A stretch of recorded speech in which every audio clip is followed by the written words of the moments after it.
My guest, Todd Coconato, was a child actor in Hollywood. Is it as bad as it's portrayed to be? I would say in many ways it's worse.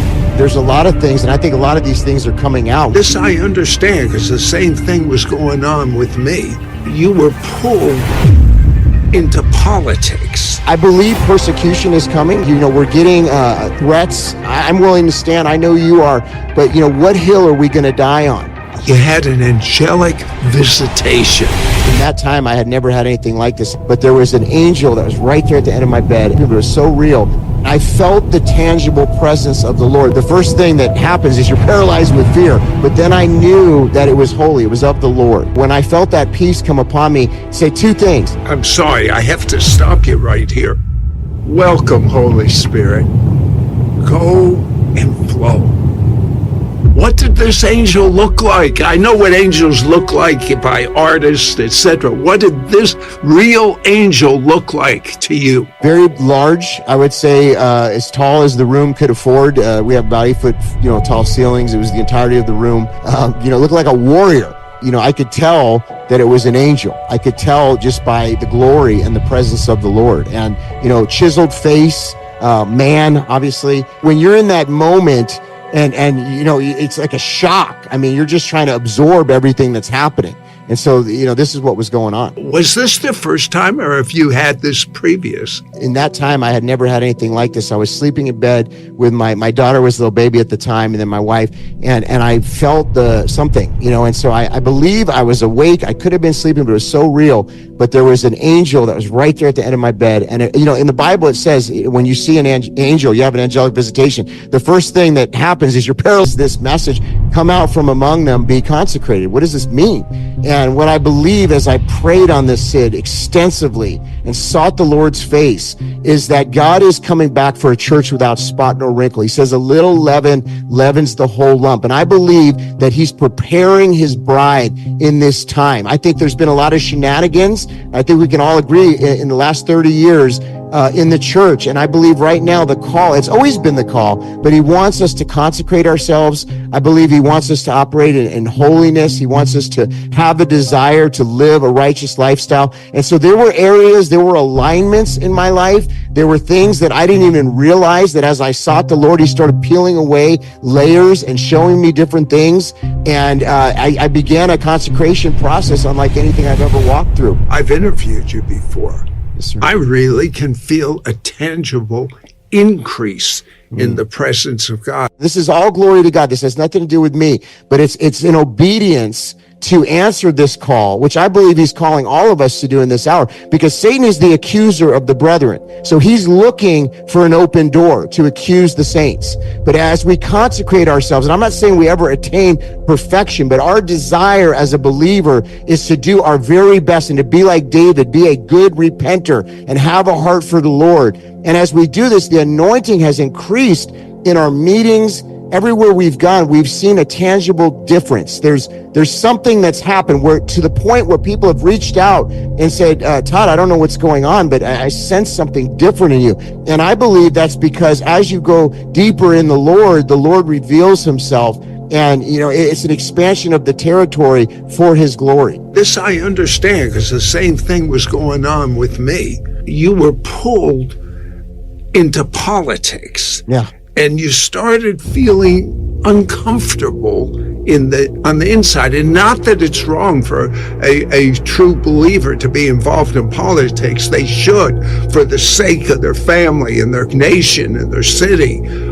However, it became too much emphasis. So what did God show you about the main thing? There's a lot to this. So something can start off good. And I believe, like you said, we as believers need to occupy all mountains of influence. We need to be influencing. The culture is the downstream of the church. So, the reason why we're seeing a lot of the moral depravity and the things that we're seeing today is because we haven't addressed these areas. And I believe there's been a vacuum. And when there's a vacuum, wickedness comes in. So we do need to speak to the political mountain. It's very critical. And so I'm not saying that we shouldn't, but here's what happened. Something can start off good, Okay, and then what happens is it starts up like prophetic. You could give a lot of prophetic words that the Lord's giving you, but if you make too much of an emphasis on that and you get away from the leading of the Holy Spirit, there's something that started off good can be bad, and that's in any area. I can speak to deliverance that way. I can speak to anything. So with the political, it's the same. So what happened was, and I think you have experience in the same area too, is because I was as a pastor speaking politically, and because many pastors weren't, I started getting calls from all over the country, including from the administration at the time, saying, will you speak on these matters? So what happened was, talk shows and radio shows, and everybody was reaching out. And I believe it was effective, and the Lord was being glorified. But then I started getting into the swamp, Sid. And, I think flesh started coming in, and I got off of the main thing, like you said. And so one night, my wife and I, and this is after many, many appearances at state capitals and all different types of political rallies and, different prayer gatherings, again, fruitful. But what happened was my wife and I are sitting in bed one night, and the Holy Spirit spoke to her, and it resonated in my heart and to me as well in this conversation. And she said, honey, we're getting threats. The news media is coming after us about some of these stances, and I'm willing to stand. I know you are, but what hill are we going to die on? And when that was said, it just resonated in my heart, Sid, because what happens is, I believe there's a lot of persecution. Excuse me, would Yes, you sir. repeat the statement your wife said? It's so important, that statement. Please. Yes. She said, what hill are we going to die on? And we were having this conversation, and this is, I'm telling you, I'll never forget this moment, because I believe persecution is coming. We're already seeing an uptick of persecution around the world. Many of our brethren are being persecuted. But as this happens, I have no problem as a minister of the gospel. If they want to take me out for the gospel, I'm good with that. I've already been stabbed 9 times. That is a hill I'm willing to die on, Sid. I'm willing, if they're going to come after us, and they are to some extent, but I think we're going to see more of this in the future. But I don't want to die on the political hill. I don't want to die in the swampy hill for, being an apologist for a candidate or a political movement. My job as a believer, and I believe all of our job as a believer, is to stand for righteousness in this hour. And many of these matters, by the way, that they call political, like abortion or, the murder of the innocent, these are spiritual matters. But David's and Esther's that he's raising up now, but we're not going to die on the hill of politics. We're not going to die on the hill of anything carnal. We are going to stand in this hour for righteousness. We are going to be empowered and on fire for God. And I believe it's a buffer, Sid. I believe right now, even though there's many wicked plans, and there's many different agendas and many different things that could happen. But I believe that we are a buffer. The body of Christ, the church, the ecclesia is the buffer to these wicked plans. And they're trying to figure it out. They're trying to, what is it that's stopping these things? Why is it that, we're still here? What's happening? But I believe this is all part of God's plan for a great end time harvest of souls. Your life is fascinating. It should be a movie. I have an image of Hollywood from the movies. Yeah. Is it as bad as it's portrayed to be in real life? I would say in many ways it's worse, Sid. There's a lot of things, and I think a lot of these things are coming out. We can get into some of it, but we've seen, like with Harvey Weinstein, the NXIVM cult, all these things that have been revealed in the last few years. These are things that we've known for many, many years. The sexual perversion. Yes. And I think the Lord spared me of this because I got out of it at 17 years old, and some of my friends experienced some of these things. So I have close friends that experience these things. I know it to be real, and I know it to be true. How in the world did you become a child actor? Were you really gifted? And how would they even know you're gifted at a young age? I think it was a lot to do with my mom just meeting the right people that said, you need to get involved in being an actor. You're here in Los Angeles. We honestly didn't really know what we were doing. We had just come from Cincinnati, Ohio. I supposedly was told I had the look, Sid, whatever that means, the look. We got a really good agent and manager, and that's very important when you're in Hollywood. Our manager was somebody that was really, connected to a lot of the studios and the bigwigs in Hollywood. And so that opened a lot of doors for me at a young age to get principal roles and roles on a lot of the shows at that time. But I believe the Lord was ordering our steps because I think we needed to know some of these things that were going on that we would later then speak about in the ministry. So God knows what he's doing. But at that time, I think we were quite innocent. We didn't really know what we were getting into. The mover and shaker in Jewish households is the mother. Is that true in Italian households too? Well, and my mom has the best of both worlds. So her father was Jewish and her mother was Italian. So I would say yes, and she definitely took the best of both of those. And so she has the chutzpah. She definitely did and still does till this day. She's a powerful woman of God. You must have really ate well to have Italian and Jewish food all combined. That's better than Chinese food. Okay, you're hitting on something here, Sid, because that's true. And what it did is it spoiled me for Italian food and for Jewish food. For when the restaurants, we're very picky because my mom, she would take the time with the sauce. If you're Italian, you know what I mean. And the sauce was like a full day affair. Just making the right sauce, getting the meatballs right. So yes, she's a very good cook, and so is my grandparents. Your mom was a practicing Catholic, and one day her life was transformed. Yeah. She heard the audible voice of God. Yes. What happened? Yeah, my brother had croup pneumonia, and he was in the hospital, and it was looking like he could die. He had to be trached because he couldn't breathe. And so when she was in the car, there was no one else with her, and she felt a hand on her shoulder, and all of a sudden she heard an audible voice say, "I'm going to heal him." This was something that rocked her. She didn't quite know what just happened, but she knew that God was revealing himself to her.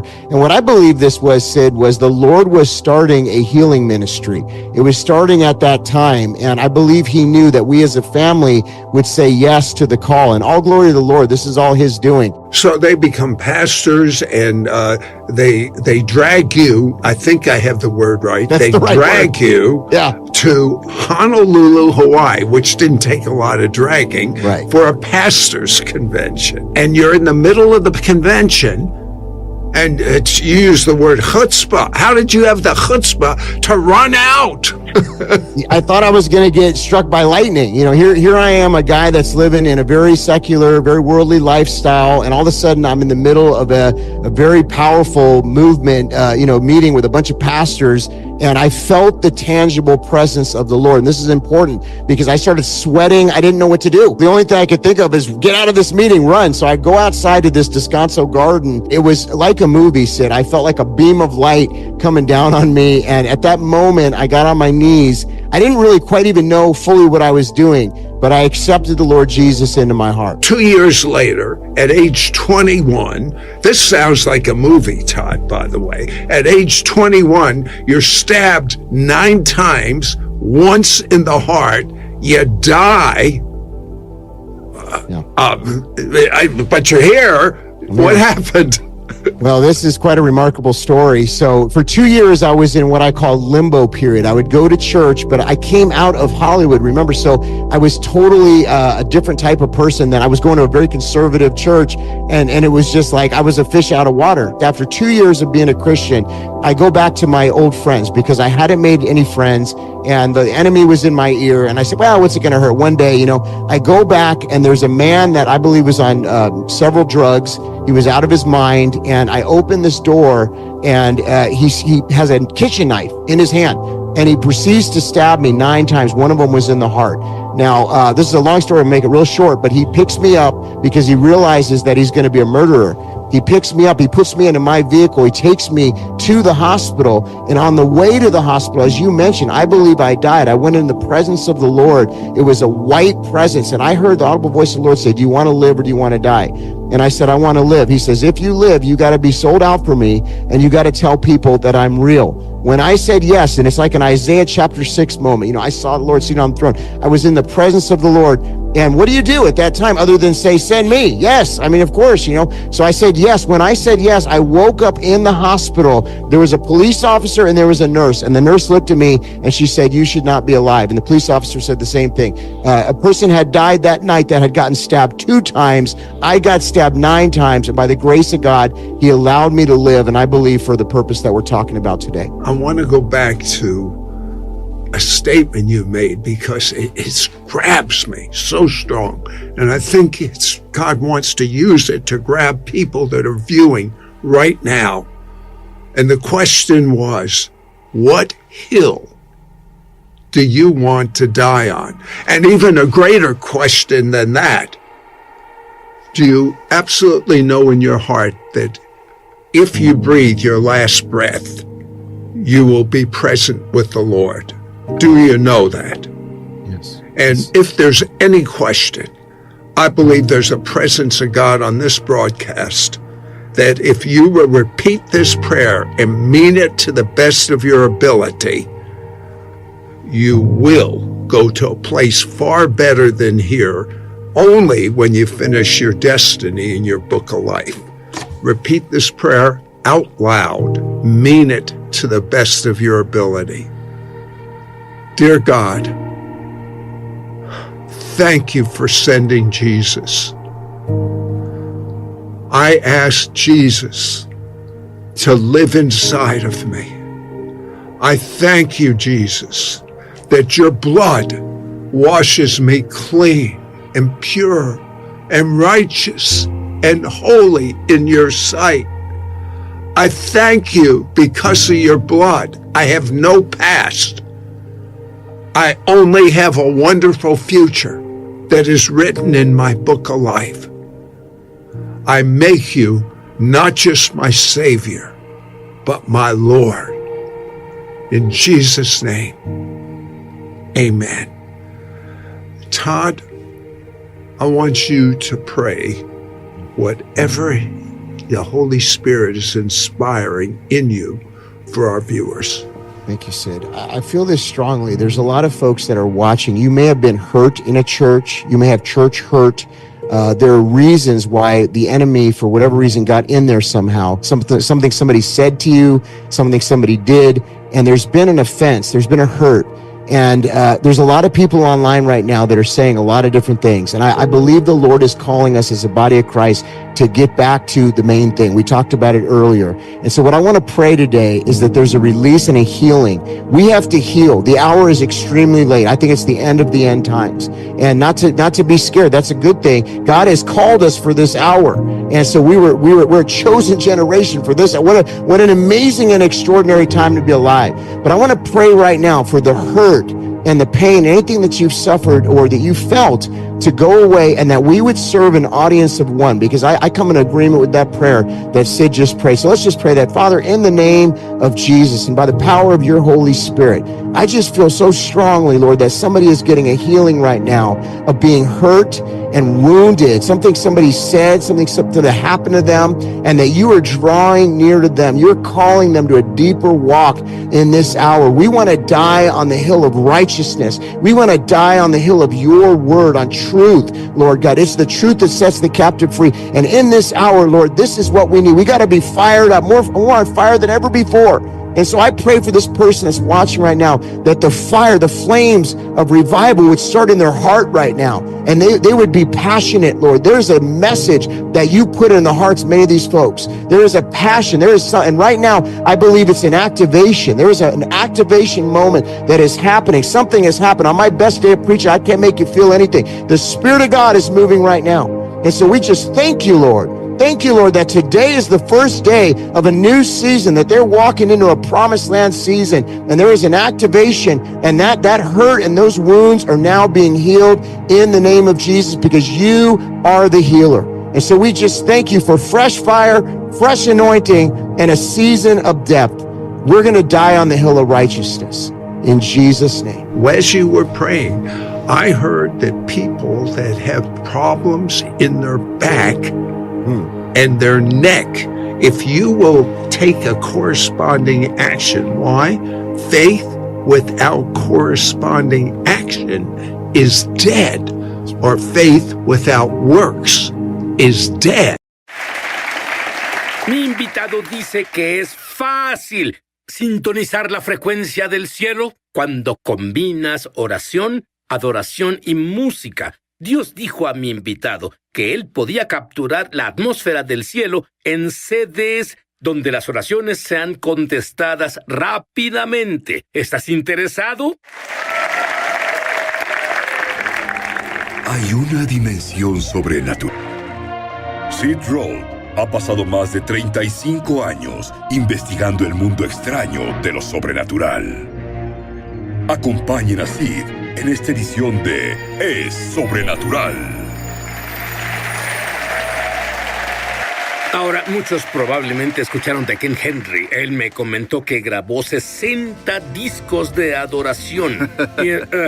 lo que has hecho por 42 años. Tu pasión es que los creyentes entren a la presencia de Dios. Y quiero creer que es tu pasión también. Quieres estar en la presencia de Dios. Pero te llevaré al pasado. Has hecho esto por 42 años, pero a los 19 eras un atleta. Eras un músico de rock. Cosmetóloga por 42 años. Yo jugaba hockey, usaba el cabello largo, y al secarme el cabello una noche en su salón de belleza con la secadora, decidí leer el Tratado de las 4 Leyes Espirituales. Al leerlo lo tiré y algo me dijo, levántalo, y leí, Dios te ama, hay una brecha, recibe a Jesús. Así que dije, Jesús, ni siquiera sé si eres real, pero te pido, ven a mi vida. Y si te lo digo, del espejo del salón de belleza de mi mamá, él apareció y se paró frente a mí.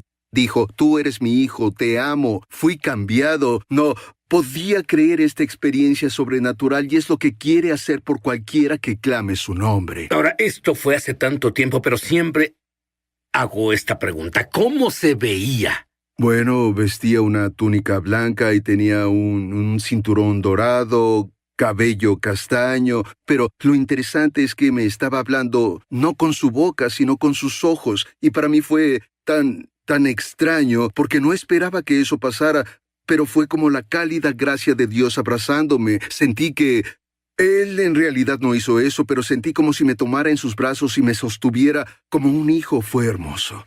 Ahora, cuando te llenaste del Espíritu y te dio una lengua de oración, bueno, un lindo bautista no fue suficiente. Tuviste uno bautista y otro católico. Oraron por ti. Viviste lo mejor de ambos mundos, pero por supuesto, probablemente tu conversión fue al mismo tiempo que la mía. Y los únicos que en realidad se movían en el Espíritu eran católicos carismáticos en ese tiempo. Así que oraron por ti. ¿Y cuál fue tu experiencia? Bueno, estuve en el centro Newman House en el campus de la Universidad de Missouri en San Luis y oré durante la misa por la gente que es de origen católico, por peticiones, oré por aquellos que buscan el don del Espíritu Santo, en especial hablar en lenguas, y se quedaron callados. Era una misa popular. Luego un bautista lleno del Espíritu llamado Steve y una joven llamada Maggie se acercaron después de la misa y dijeron, ¿eres tú quien pregunta por el Espíritu Santo? Y dije, sí, y dijeron, podemos orar y serás lleno del Espíritu. Comencé a quitarme la chaqueta, usaba una motocicleta por esos días y dijeron, debemos bajar al sótano. Y dije, grandioso, el Espíritu Santo está en el sótano y tú sabes cómo son esas historias. Y bajamos ahí, los escuché orar con sus lenguas de oración. Sí. Estaba tan sorprendido, pensé que eran estudiantes de intercambio o algo, por su oración, y luego Steve se inclinó y dijo, Kent, deja de escucharnos y mira al Señor. Y cuando lo hice, el Espíritu Santo me llenó, fue como un aceite fresco, aceite que vino a mí y comencé a orar en el Espíritu. ¿Sabes? ¿Te das cuenta cuando dijiste eso? Sentí la presencia de Dios. Yo imagino que algunos sintieron la presencia de Dios. Bueno, cuando tú dijiste eso, solo bajó. Es real. Bueno, y luego ese aceite tibio y comencé a orar en el Espíritu y eso era tan fluido que pensé, esto es asombroso. Y bueno, había una dama bautista llena del Espíritu y la llamé y ella dijo, Kent, las lenguas son lenguas de oración. Quiero recordar a los televidentes, soy Sid. Las lenguas son un lenguaje de oración cuando no sabes qué orar. Las he usado todos los días. Voy a la tienda, Sid, comprando mantequilla de maní y galletas en el pasillo de comida. No, en verdad, pero oro en el Espíritu y algunas personas me escuchan y creen que soy extranjero. Y lo soy. Este no es mi hogar. Estaremos con el Señor un día, ¿no es genial? Y en realidad quiero que las personas piensen en volver a encender su lenguaje de oración de nuevo. Después de un año de esa experiencia, te volviste un líder de alabanza. Asombroso. Y 5,000, escuchen esto, 5,000 jóvenes fueron salvados, llenos con el Espíritu, y es radical. Has tenido reuniones semanalmente, algo entre 1,500 a 2,000. ¿Qué dirías que fue lo que atrajo a esos jóvenes? Así que 74, 75 y 76, y por cierto, fui lleno con el Espíritu la noche de Pascua del 74 en abril. Y fui líder de alabanza 2 meses después, y 2 años y medio después de eso fue cuando esos chicos fueron salvados. Tuvimos 1,500 cada sábado por la noche, desde las 7 a las 10:30. ¿Imaginas cuánto duraba? Y así era, Sid. Eran vientos del Espíritu y olas de adoración. Fue irresistible porque Jesús así lo es. Los chicos, después de estar con sus novias, en pecado, en drogas y otras cosas, ellos entraron y fueron salvados y llenos del Espíritu, y fueron un poco más de 3 años que vimos que eso pasó. Y yo pienso que fue el viento del Espíritu Santo, ciertamente, solo transformando corazones. Y luego fueron las olas de adoración. Sabíamos de algún modo, Sid, el Señor dijo, voy a enseñarles sobre la adoración. Y recuerdo que dirigía la adoración, era primero la guitarra y el piano segundo. Era el director y me giré y dije, ¡que la banda toque! Y bueno, comenzaron a tocar y dije, ¡ay, por Dios, espero que sea legal en la iglesia! ¿Entiendes? Y pensé, y luego descubrí la palabra samar. La 7ª palabra hebrea para alabar es tocar hacia su poder. Y así fue, Sid. Seguimos haciendo esto sábado tras sábado y Había algo en la atmósfera. ¿Pudieron sentir la diferencia? Este es el punto importante, sobre todo. Cuando ves su presencia impartirse, la atmósfera cambia automáticamente y se vuelve transformador. No puedes seguir igual y estar en su presencia a ese nivel. Bien, cuando volvamos.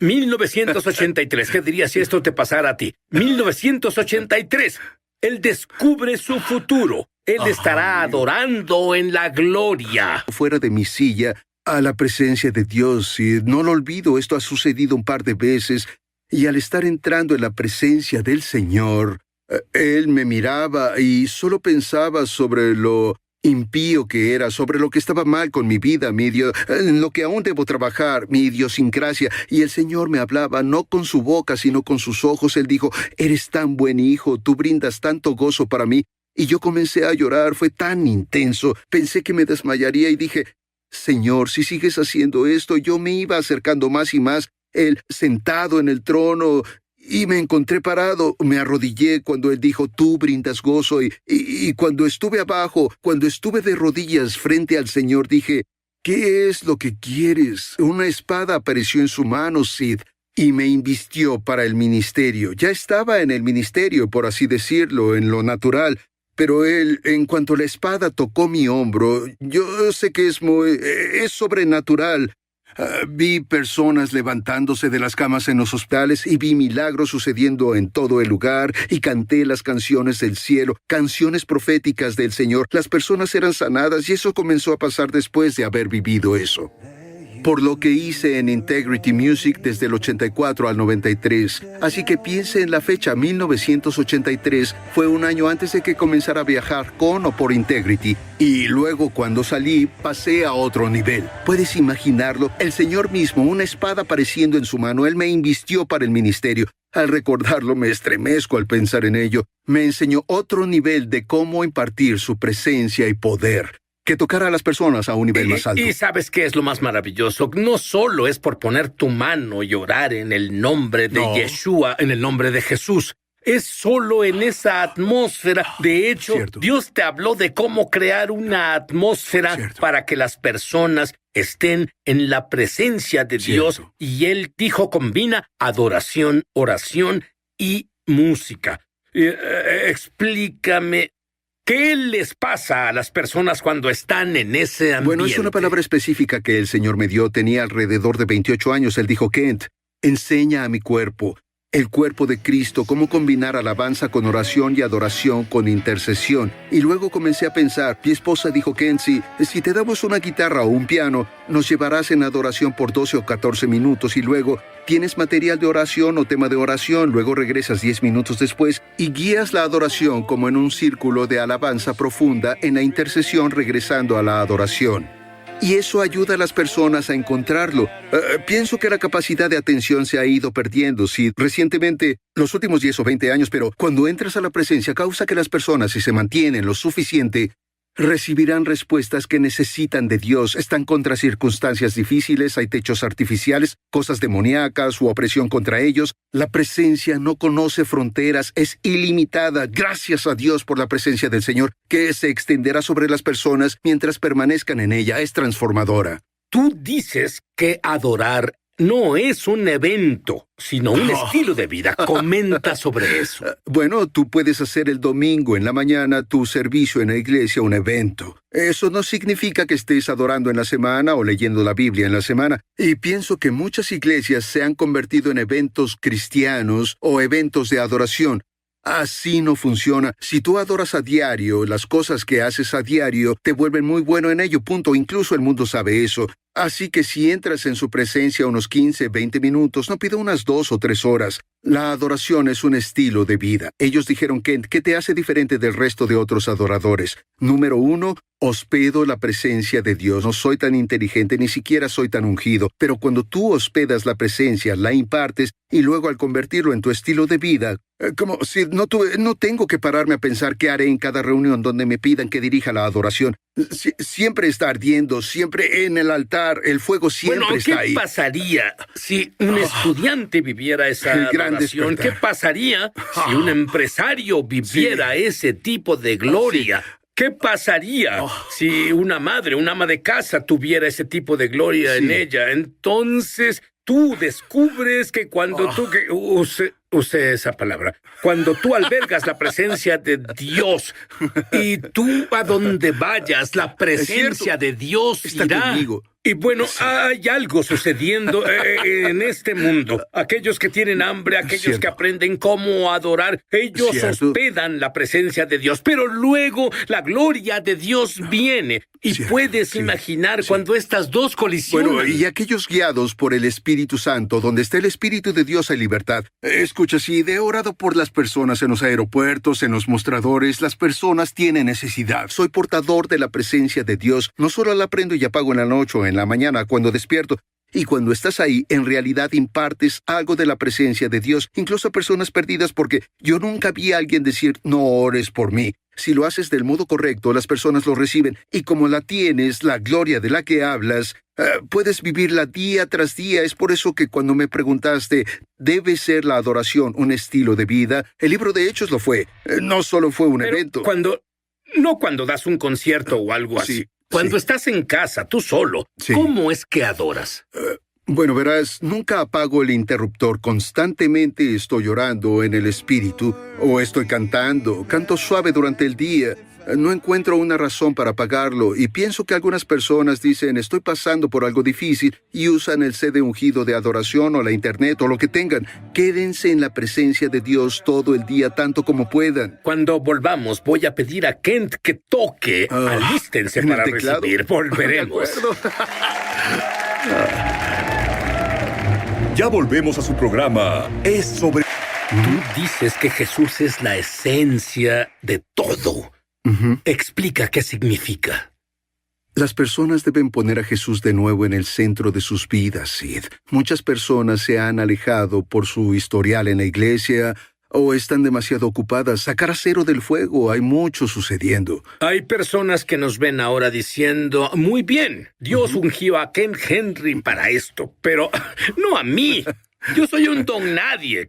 ¿Qué les dirías? Ve a la cámara y dice. Yo tengo una escritura, 1 de Juan 2:27. Tú has recibido la unción del Santo. Comienza a operar en ella porque escuché eso hace años, pensé que no era bueno dirigiendo a adoración. Y las personas dijeron, bueno, hay algo diferente en ti. Recuerda, 1 de Juan 2:27, 20 y 27 dice que recibiste la misma unción para ejercer tu llamado cada día y orar por las personas y adorar a un nivel más alto. Así que vamos a buscar a Jesús. Quiero que ministres ahora mismo. No, nos cantarás. Eres asombroso en ese lugar. ¡Qué bien! Y yo sé que tú sabes que él es asombroso. Pero tú ve al set musical ahora. Pero quiero decirte algo. Algunos no pueden cantar que Jesús es la esencia de todo porque no conocen a Jesús y tienen su propio conocimiento experiencial o ninguna y creen que lo conocen porque fueron a la iglesia desde que eran pequeños.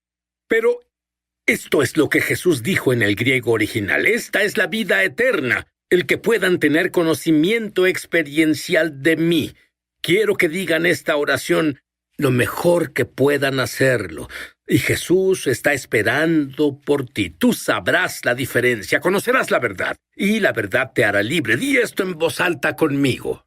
Querido Dios, dilo en voz alta. Querido Dios, soy un pecador y me arrepiento.